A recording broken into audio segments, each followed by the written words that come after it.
Alhamdulillahilladzi wassalatu wassalamu asrafil minal anbiya'i wal mursalin wal awliya'i wasyuhada'i wassolihin. Inna Allaha wa malaikatahu yusalluna 'alan nabi ya ayyuhalladzina amanu sallu 'alaihi wa sallimu taslima. Allahumma sholli 'ala sayyidina Muhammad wa ala ali sayyidina Muhammad. Amma ba'du.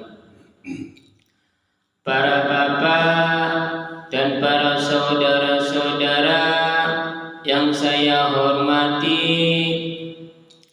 puji syukur alhamdulillah Allah telah melimpahkan rahmatnya dan hidayahnya kepada kita semua, dikasih kesehatan dan umur panjang sehingga kita bisa berkumpul, bertatap muka atau bermuajahah pada malam hari ini.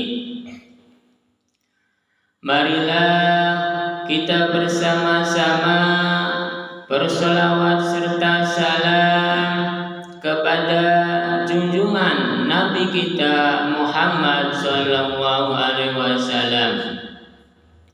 Marilah kita bersama-sama kita tingkatkan keimanan kita, ketakwaan kita kepada Allah Subhanahu wa ta'ala. Marilah kita bersama-sama belajar pengaosan pada malam hari ini.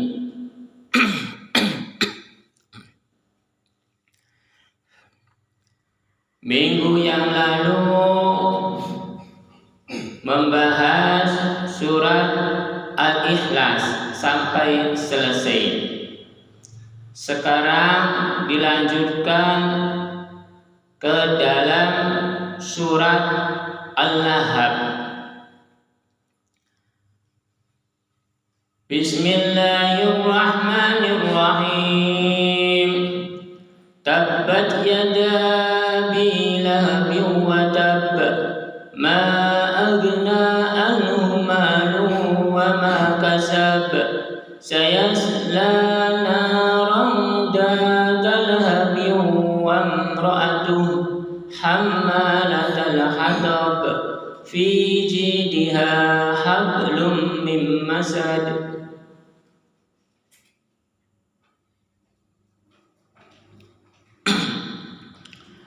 Bismillahirrahmanirrahim.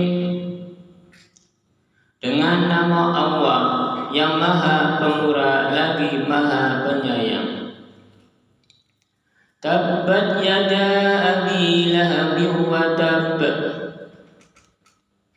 Celakalah kedua belah tangan Abu Lahab dan celakalah dia. Maksudnya, celakalah Abu Lahab itu sering menjelek-jelekkan kanjeng Nabi Muhammad SAW, sering memojokkan kanjeng Nabi Muhammad SAW, sering menunjukkan terhadap orang-orang kafir untuk memusuhi kanjeng Nabi Muhammad SAW. Abu Lahab ini sering membenci kanjeng Nabi Muhammad SAW. Abu Lahab ini sering memfitnah, menghina kanjeng Nabi Muhammad SAW. Dia tidak percaya bahwa kanjeng Nabi Muhammad SAW ini sebagai utusan Gusti Allah, sebagai utusan Gusti Allah. Dia tidak percaya dan dia selalu memusuhi kanjeng Nabi Muhammad SAW. dengan tangannya, dengan menunjukkan terhadap orang-orang kafir untuk memusuhi kanjeng Nabi Muhammad SAW.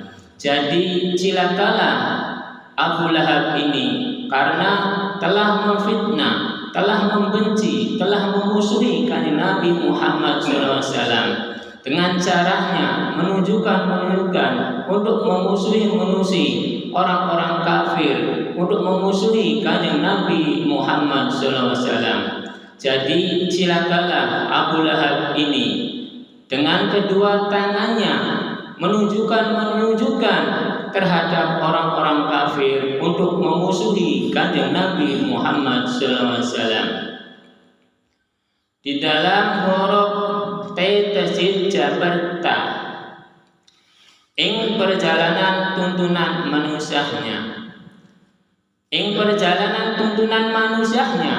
tuntunan yang paling mulia itu perjalanan kanjeng Nabi Muhammad SAW, karena tuntunan kanjeng Nabi Muhammad SAW ini telah diridhoi oleh Gusti Allah, telah dijalankan, telah teruji oleh kanjeng Nabi Muhammad SAW, diuji oleh Allah, tapi kanjeng Nabi Muhammad SAW terbukti kuat menahan ujian-ujian yang berat dalam perjalanannya.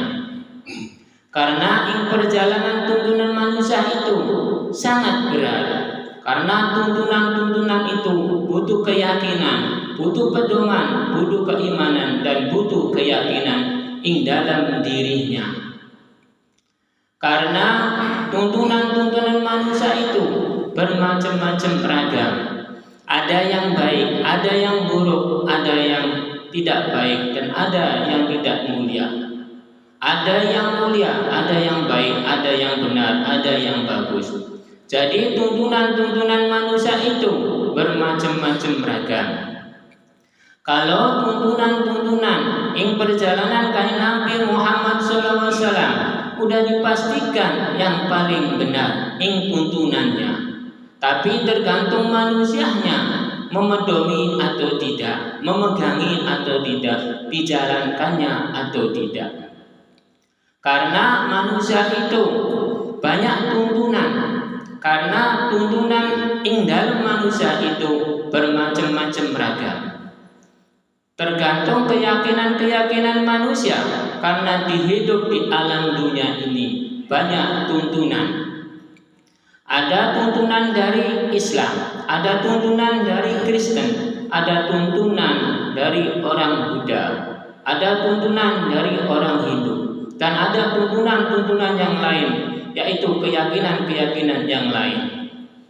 Karena di dalam dunia ini banyak keyakinan yang dijalankan oleh umat manusia di dalam huruf Tasjid Jabarta perjalanan tuntunan manusianya.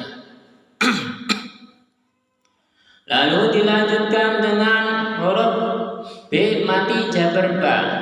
Gusti Allah gawe badan manusianya. Gusti Allah membuat badan manusia itu tidak selalu sempurna. Kadang bagus, kadang blesak, kadang jelek. Tergantung nasibnya, tergantung derajatnya, tergantung kemuliaannya. Karena kalau manusia mendapatkannya yang paling sampurna ning urip, yaitu sebagus-bagusnya manusia urip itu kang paling sampurna ning urip. Sebenar-benar manusia itu kang paling pas. Seblesak-blesake manusia itu kurang. Jadi khususnya badan manusia itu tidak selalu sempurna. Ada yang bagus, ada yang jelek, ada yang blesak. Tergantung nasibnya, tergantung derajatnya, tergantung kemuliaannya. Tergantung kemuliaan dari Gusti Allah, yang mendapatkan siapa itu tidak tahu. Tergantung kebagusan manusianya, itu tergantung Gusti Allah. Yang mendapatkan manusianya itu siapa? Itu tidak tahu, tergantung Gusti Allah. Kejelekan manusia, badan manusia itu tergantung Allah. Dan yang mendapatkan manusianya itu tidak tahu, tergantung Gusti Allah. Tergantung kehendak Gusti Allah. Di dalam huruf B mati jabar ba, Gusti Allah gawe badan manusia. Lalu di dalam huruf T, tabiat manusia urip iku anu bagus, anu bener, anu desa. Jadi tergantung manusianya memilihnya yang mana. Karena manusia itu di dalam badannya, di dalam tabiatnya, di dalam sifatnya, semuanya ada bermacam-macam ragam. Yang terutama yaitu kebaikan, kebagusan, dan kebenaran. Karena di dalam huruf T itu maksudnya tabiat manusia urip iku anu bagus, anu bener, anu desa. Jadi sifat manusia itu ada 3 macam. Ada yang baik, ada yang benar, ada yang mulia. Ada yang jahat, ada yang jelek, ada yang buruk. Jadi semuanya ada 3 macam di dalam sifat manusia atau watak manusia atau tabiat manusia. Karena dari badan manusia itu anu bagus, anu bener, anu desa. Tabiatnya juga sama. Jadi semuanya diri manusia itu ada 3 macam itu. Dari tubuhnya, dari tingkah lakunya, dari wataknya, dari sifatnya. Itu selalu menempel di dalam dirinya. Lalu dilanjutkan dengan huruf ya jabariyah, perjalanan manusianya. Jadi tergantung perjalanan manusianya memilihnya yang mana, baik atau buruk, jahat atau tidak jahat. Itu tergantung manusianya memilihnya perjalanan manusianya. Manusia itu tergantung memilihnya. Ada yang memilih perjalanan kemuliaan, kebaikan, dan kebagusan dan kebenaran. Ada manusia yang memilih perjalanannya ada jahat, buruk, dan selain maksiat lainnya.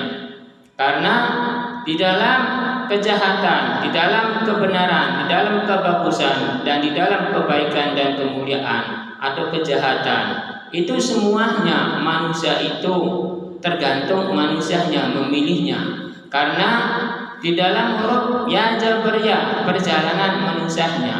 Jadi perjalanan manusianya ini ada 2 macam. Tergantung manusianya memilihnya kanan atau kiri, baik atau buruk, bagus atau mulia, jahat atau yang tidak mulia. Itu tergantung manusianya memilihnya yang mana. Lalu dilanjutkan dengan huruf dal jabar da 3 alif. Perjalanan hati lan pikirannya harus panjang, pikire lebar hatinya. Manusianya ajaroba saking Gusti Allah.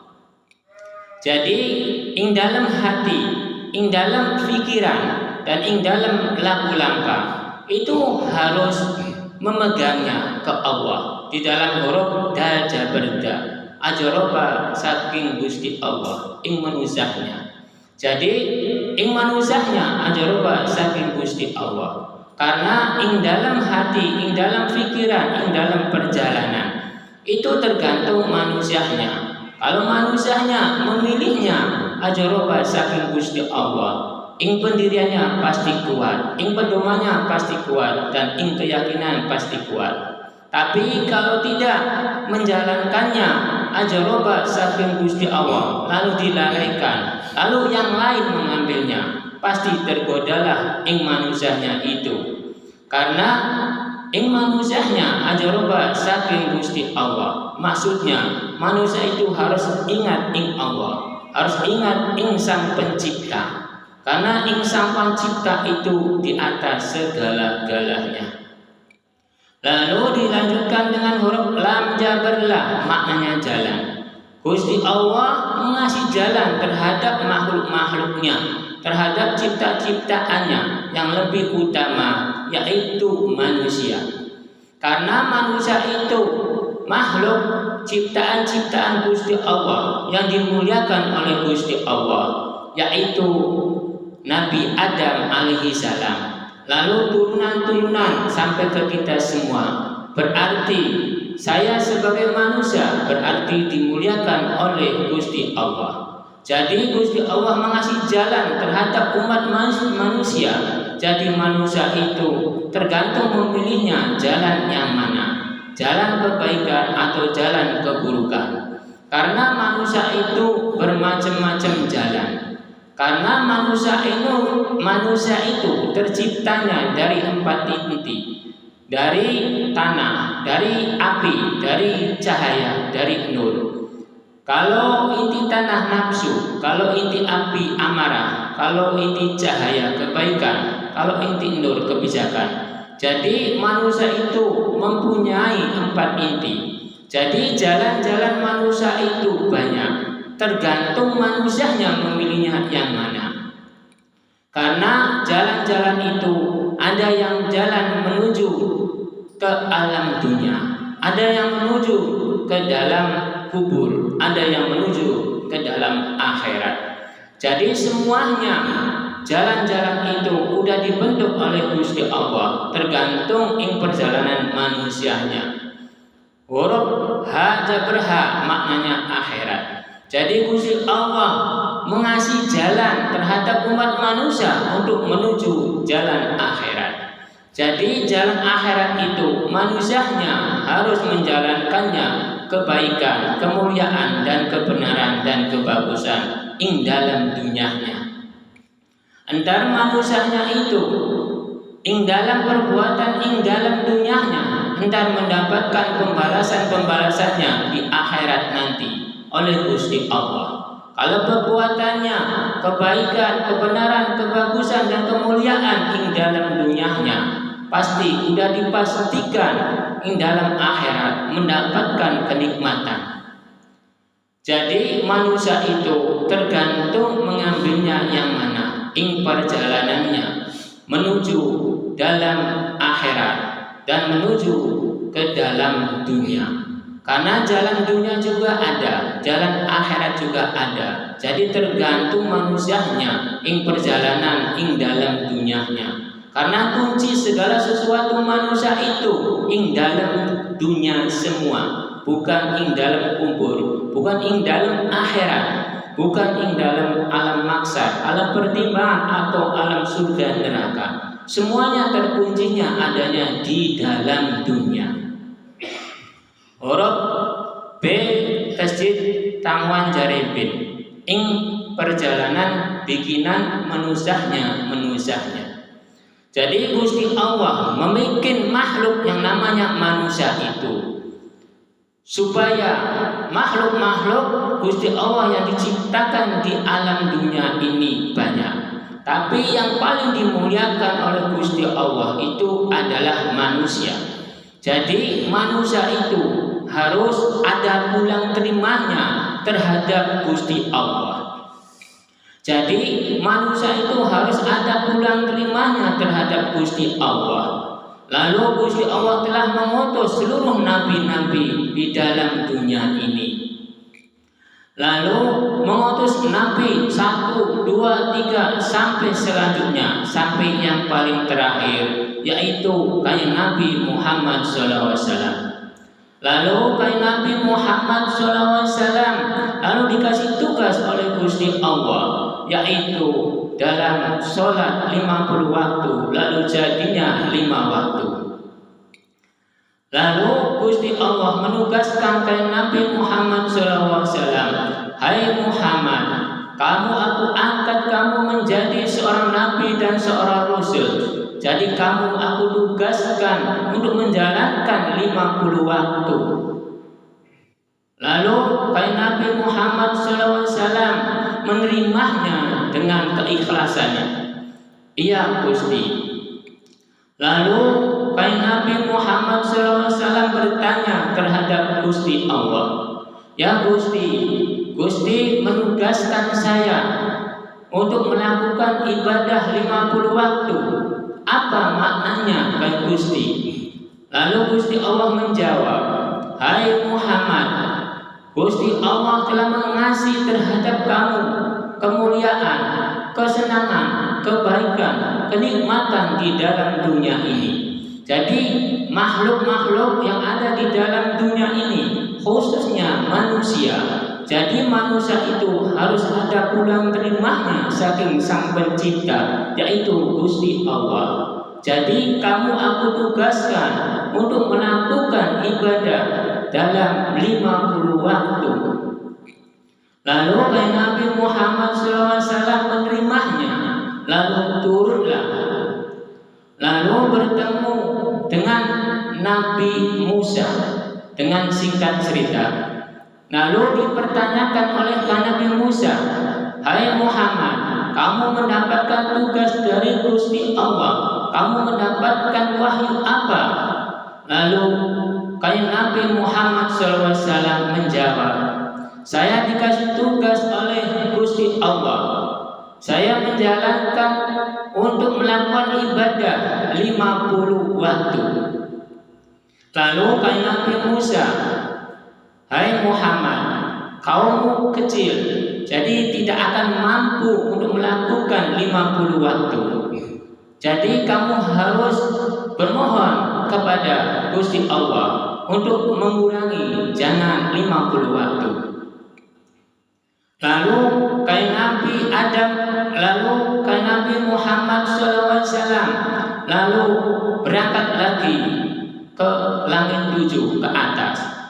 Lalu ditemui oleh suara menggelegar, yaitu Gusti Allah. "Ada apa lagi, hai Muhammad?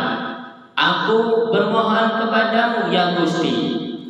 Saya minta permohonan, saya minta mengurangi atas tugas saya, jangan 50 waktu." Lalu Gusti Allah permohonan Nabi Muhammad SAW menerimanya dengan keikhlasan, keriduan, dengan biidznillah. "Saya meridhoi kamu, hai Muhammad. Kamu aku mendapatkan 50 waktu, lalu saya mengurangi dengan 5 waktu." Lalu menjadi dulu jadinya 50 waktu, lalu 45 waktu. Lalu Nabi Muhammad SAW dengan singkat cerita turun lagi. Lalu ditemui oleh Nabi Musa. Lalu Nabi Musa bertanya lagi, "Hai Muhammad, kamu mendapatkannya kurangannya berapa?" "Cuma 5 waktu kurangannya." "Kamu usul lagi, hai Muhammad, kamu 45 waktu itu belum mampu kaummu. Jadi harus bermohon lagi, usul lagi sama Gusti Allah." Lalu Nabi Muhammad SAW naik lagi ke atas dengan singkat cerita. Lalu ditemui lagi oleh suara menggelegar, "Ada apa lagi, hai Muhammad?" Lalu Nabi Muhammad bermohon lagi, "Ya Gusti, saya butuh kurangan lagi, permohonan lagi untuk mengurangi tugas saya, jangan 45 waktu. Tadinya 50 waktu, lalu dikurangi 5 waktu, lalu jadi 45 waktu. Saya minta dikurangi lagi, ya Gusti." Lalu dikurangilah 5 waktu lagi. Lalu terus menerus, setiap permohonan itu berkali-kali. Pengurangannya 5 waktu, 5 waktu, 5 waktu terus. Lalu yang paling terakhir, Gusti Allah menegaskan, "Hai Muhammad, aku tegaskan, sekarang kamu aku tugaskan untuk menjalankan 5 waktu." "Ya Gusti." Lalu Nabi Muhammad SAW lalu turun lagi. Lalu dengan singkat cerita ditemui oleh Nabi Musa. Lalu Nabi Musa bertanya lagi, "Hai Muhammad, permohonan kamu dikasih berapa?" "Dikasih 5 waktu." Tadinya 50 waktu, sekarang 5 waktu. Lalu kan Nabi Musa lagi bertanya, hai Muhammad, kaum kecil-kecil, 5 waktu pun belum tentu mampunya, jadi kamu harus bermohon lagi. Lalu kain Nabi Muhammad SAW menuruti pembicaraan antara Nabi Musa dengan dirinya. Lalu naik lagi ke atas, minta permohonan kepada Allah. Tapi belum nyampe ke langit 7, lalu disegat oleh kain Nabi Adam alaihi salam. Hai Muhammad, mau apa lagi kamu naik turun terus? Saya mau minta permohonan untuk minta keringanan tugas saya. Kamu permohonannya berapa kali? Udah berkali-kali. Kamu dikasih tugas berapa? 5 waktu. Hai Muhammad, dulu saya banyak permohonan. Gusti Allah kesal kepada saya. Jadi kamu turunlah. Itu udah cukup untuk tugas kamu. Jangan dilanjutkan ke atas. Lalu kain Nabi Muhammad SAW menuruti kain Nabi Adam alaihi salam. Lalu turunlah. Lalu dengan singkat cerita bertemu lagi dengan kain Nabi Musa alaihi salam. Hai Muhammad, kenapa kamu turun lagi? Saya disegat oleh kain Nabi Adam alaihi salam, disuruh turun karena banyak permohonan itu Gusti Allah kesal. Jadi saya turun kain Nabi Musa. Ya udah, kalau kamu menuruti kain Nabi Adam, silakan, tidak apa-apa. Jadi bagaimana kain Nabi Musa tentang yang saya dikasih tugas oleh Gusti Allah dengan 5 waktu ini? Hai Muhammad, saya kasih tugas oleh Gusti Allah dan kamu kasih tugas oleh Gusti Allah.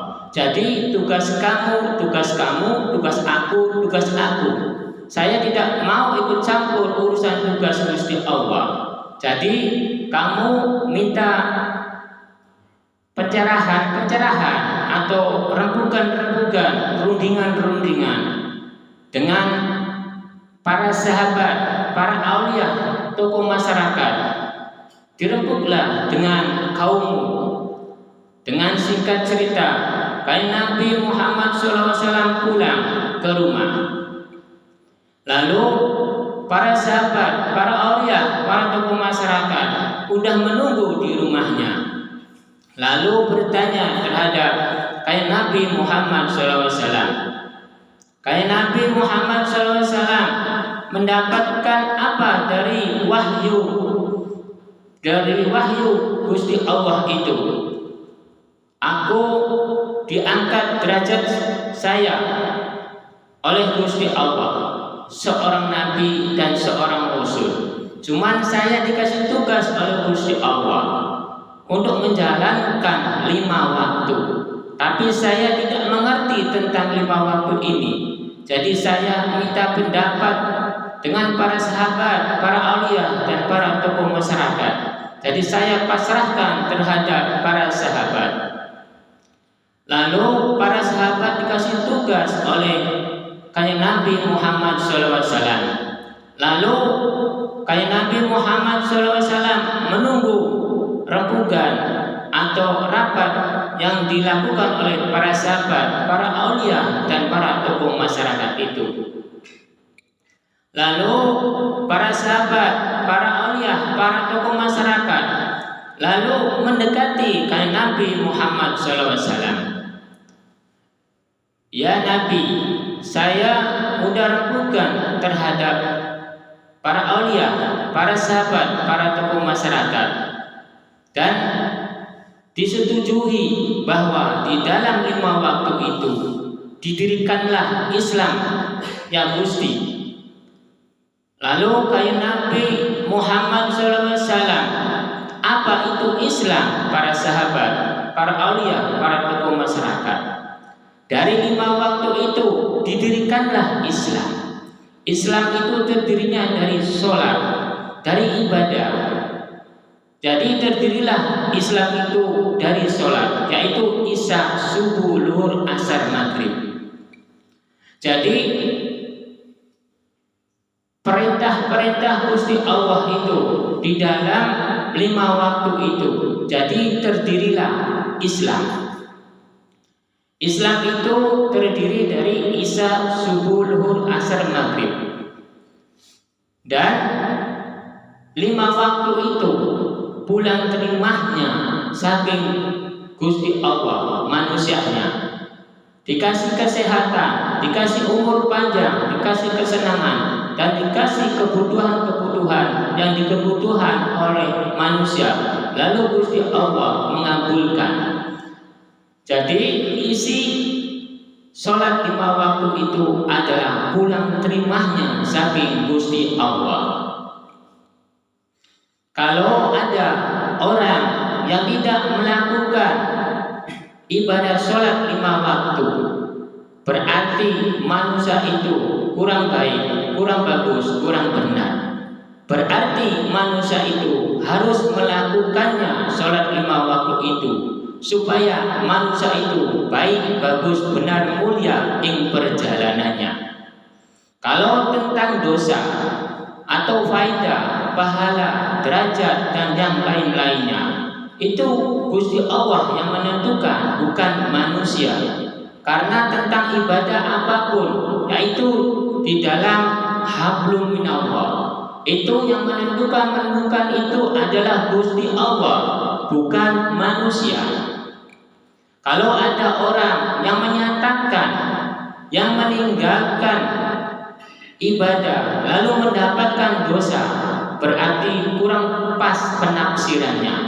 Sebenarnya kalau orang yang meninggalkan ibadah itu bukan dosa yang didapatkannya, tapi kurang baik, kurang bagus, kurang benar ing dirinya, ing perjalanannya, karena tidak mau melakukan ibadah. Itu yang didapatkannya, bukan dosa. Kalau dosa itu tergantung Gusti Allah, karena urusan hablum minallah itu tergantung Gusti Allah, bukan manusia. Kalau manusia itu urusannya dengan hablum minannas. Kalau hablum minannas itu di antara manusia sama manusia. Jadi janganlah bicara tentang dosa, bicara tentang pahala dan derajat dan yang lain-lainnya tentang hablum minallah. Kalau hablum minallah itu kekuasaan Gusti Allah, bukan manusia. Jadi di dalam sholat 5 waktu itu, Kanjeng Nabi Muhammad SAW itu ditugaskan. Lalu para sahabat, para aulia, para tokoh masyarakat lalu bertanya lagi terhadap Kanjeng Nabi Muhammad SAW. Udah terdirinya Islam, udah terdirinya 5 waktu, bagaimana tentang rokaatnya Kanjeng Nabi? Lalu Kanjeng Nabi Muhammad SAW, saya tidak mengerti para sahabat, para aulia, para tokoh masyarakat. Di dalam 5 waktu saja saya bingung, apalagi tentang rokaat. Lalu para sahabat, para tokoh masyarakat, para alim, para aulia, Kanjeng Nabi, permohonanlah terhadap Gusti Allah. Mudah-mudahan dikasih pencerahan, dikasih pendapat oleh Gusti Allah. Dengan singkat cerita, Kanjeng Nabi Muhammad SAW bermohon kepada Allah dengan keikhlasan, dengan ketekunan, minta permohonan dengan Gusti Allah. Lalu terdengarlah permohonan-permohonan Kanjeng Nabi Muhammad SAW. Lalu didengar oleh Gusti Allah. Lalu Gusti Allah memanggil malaikat Jibril, "Hai Jibril, saya perintahkan kamu untuk menyampaikan 5 wahyu ini terhadap Nabi Muhammad SAW tentang rokaat. Ingatlah ing asal usul, ingatlah ing alam, ingatlah ing turunan, ingatlah ing gelap gulita. Sampaikanlah terhadap Nabi Muhammad SAW. Lalu dengan singkat cerita, malaikat Jibril menemui Nabi Muhammad SAW. Hai Muhammad, permohonan kamu telah didengar oleh Gusti Allah. Saya kesini untuk menyampaikan permohonan kamu Muhammad. Jadi permohonan kamu itu, ingatlah ing asal usul, ingatlah ing alam, ingatlah ing turunan asal usul, ingatlah ing gelap gulita. Lalu Nabi Muhammad SAW berterima kasih atas wahyu yang dibawa oleh malaikat Jibril dengan singkat cerita. Lalu Nabi Muhammad SAW menyampaikan wahyu itu kepada para sahabat, para aulia dan tokoh masyarakat di waktu itu. Para sahabat, saya mendapatkan wahyu dari Gusti Allah tentang rokaat. Rokaat dalam 5 waktu, yaitu ingatlah ing asal usul, ingatlah ing alam, ingatlah ing turunan asal usul, ingatlah ing gelap gulita. Itu maksudnya apa para sahabat, para aulia, tokoh masyarakat? Lalu tokoh masyarakat, para aulia, para sahabat dan Nabi merumuskan tentang itu. Lalu para sahabat mendapatkan ide. Nabi, maaf, ingat ing asal usul itu adalah Nabi Adam dan Siti Hawa. Kalau ingat ing alam, yaitu yang dibawa oleh Nabi Adam keluar dari surga lalu turun ke alam dunia ini, yang dibawa oleh Nabi Adam yaitu alam dunia. Lalu alam rahim oleh Siti Hawa. Lalu turunan Nabi Adam alaihissalam.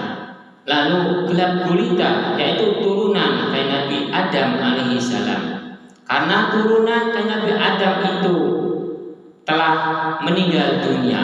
Lalu Nabi Adam meninggal dunia, lalu Siti Hawa meninggal dunia. Berarti rokaat yang diwajibkan oleh Gusti Allah itu berarti subuh itu ada 2 rakaat. Karena yang dibawa Nabi Adam alaihissalam yaitu alam dunia. Padanya alam dunia ini oleh Nabi Adam alaihissalam. Terang benderangnya alam dunia ini oleh Siti Hawa. Jadi subuh terdirinya dari Nabi Adam dan Siti Hawa.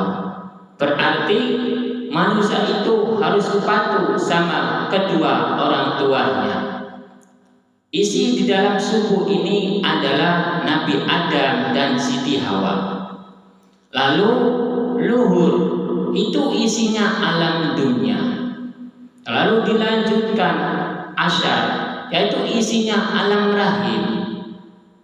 Lalu maghrib itu isinya turunan-turunan Nabi Adam alaihissalam dan Siti Hawa. Lalu isya, gelap gulita, itu isinya alam kubur. Jadi turunan-turunan Nabi Adam alaihissalam dan Nabi Adam alaihissalam dan Siti Hawa pasti mati ing dalam gelap gulita. Jadi isi sholat itu terdirinya dari Siti Hawa, Nabi Adam, alam dunia, alam rahim dan turunan-turunan Siti Hawa dan Nabi Adam alaihissalam, dan gelap gulitanya itu alam kubur. Jadi seluruh manusia itu pasti kembali kegelap gulita, yaitu alam kubur. Jadi isi rakaat itu jadi harus pulang terimanya manusia itu terhadap kedua orang tuanya.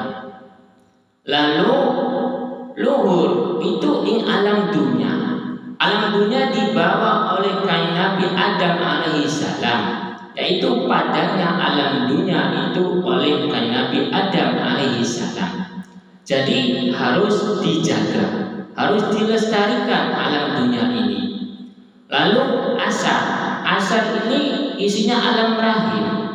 Alam rahim ini harus digunakan yang baik, yang benar, dan yang mulia. Jangan disalahgunakan. Karena alam rahim ini sering disalahgunakan oleh turunan-turunan kain Nabi Adam dan Siti Hawa. Lalu maghrib itu ada 3, Nabi Adam, Siti Hawa, dan turunannya. Jadi ketiga ini pasti melewati alam kegelapan, yaitu alam kematian. Jadi ing dalam Isa ini alam kematian, alam kubur, ing gelap gulita. Lalu sudah dibahas oleh para sahabat, para aulia, para tokoh masyarakat dan kanjeng Nabi. Lalu dirempuk, lalu disetujui bahwa isi dalam 5 waktu berarti pulang terima saking Gusti Allah. Lalu di dalam rakaatnya pulang terima terhadap kedua orang tuanya. Lalu para sahabat bertanya terhadap kain Nabi Muhammad SAW. Kain Nabi, bagaimana tentang bacaan-bacaannya? Nah, lalu kain Nabi Muhammad SAW bingung tentang itu. Saya tidak mengerti para sahabat, para aulia, para tokoh masyarakat tentang itu. Saya pasrahkan kepada para sahabat, para tokoh masyarakat, para aulia. Lalu kanjeng Nabi Muhammad SAW memasrahkan terhadap para sahabat, para tokoh masyarakat, para aulia. Lalu dibentuklah bacaan-bacaan itu. Berarti terdirinya 5 waktu itu dari Gusti Allah.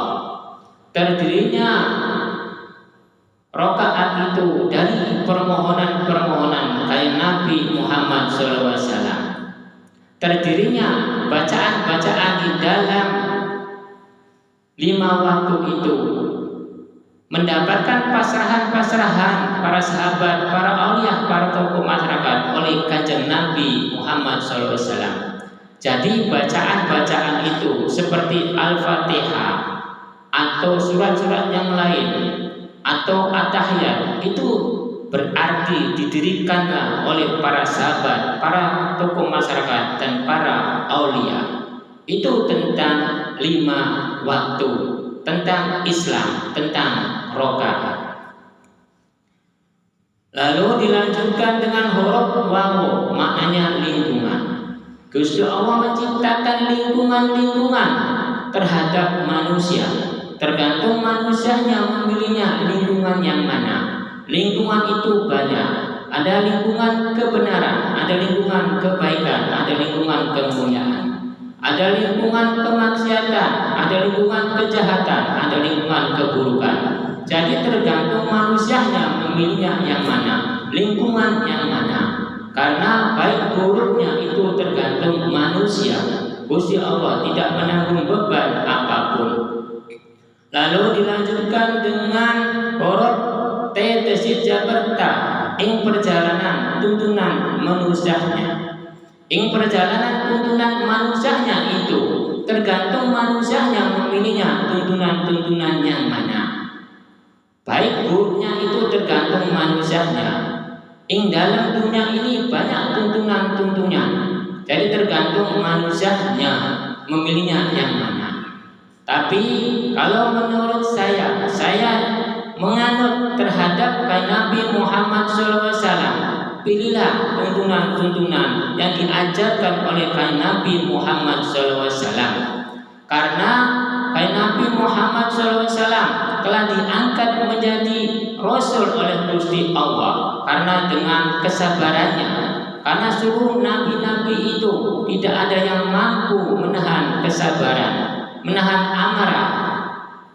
Jadi Nabi Muhammad SAW itu yang diutamakan oleh Gusti Allah, yaitu keunggulannya, yaitu kesabaran. Seluruh nabi itu kalah semua dengan kemarahan. Kalau Nabi Muhammad SAW kemenangannya di dalam kesabaran. Iblis contohnya menggoda Nabi Muhammad SAW dengan beribu macam cara apapun dia dilakukan untuk menumbangkan kesabaran dan keyakinan terhadap Gusti Allah. Tapi Nabi Muhammad SAW kuat dengan keyakinannya, dengan kuat kesabarannya. Lalu iblis merasa kalah oleh Nabi Muhammad SAW dengan kesabarannya. Lalu dilanjutkan dengan huruf B jabarba, badan manusianya. Badan manusianya itu ada baik, ada buruk, dan ada benar. Tadi tergantung manusianya memilihnya badan yang mana. Karena badan ini bermacam-macam ragam.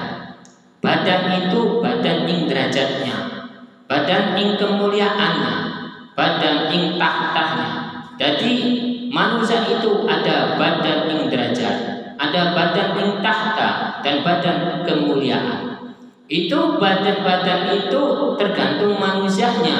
Kalau ingin memiliki, buatlah yang baik, yang benar, dan yang mulia untuk mendapatkan ing badan ing derajatnya. Kalau menginginkan tahta, itu manusia itu harus berjuang keras. Karena tahta ini bukan dari turunan-turunan, tergantung ing perjuangannya. Dari rakyat jelata pun bisa mendapatkan tahta yang paling tertinggi. Jadi tergantung manusianya untuk berjuang, untuk mendapatkan badan tahta itu. Karena di dalam perjuangan itu pasti mendapatkan kenikmatan. Kalau manusia tidak berjuang, itu tidak akan mendapatkan apapun yang diinginkannya. Karena kalau manusia ingin mendapatkan ing derajatnya, ing dalam perjalanannya, jadi manusia itu harus membuat badannya ini di dalam ing perjalanannya baik, bagus, benar, mulia ing perjalanannya. Cukup sekian saja pengawasan malam hari ini. Mudah-mudahan ada barokahnya, ada faidahnya. Bismillahirrahmanirrahim.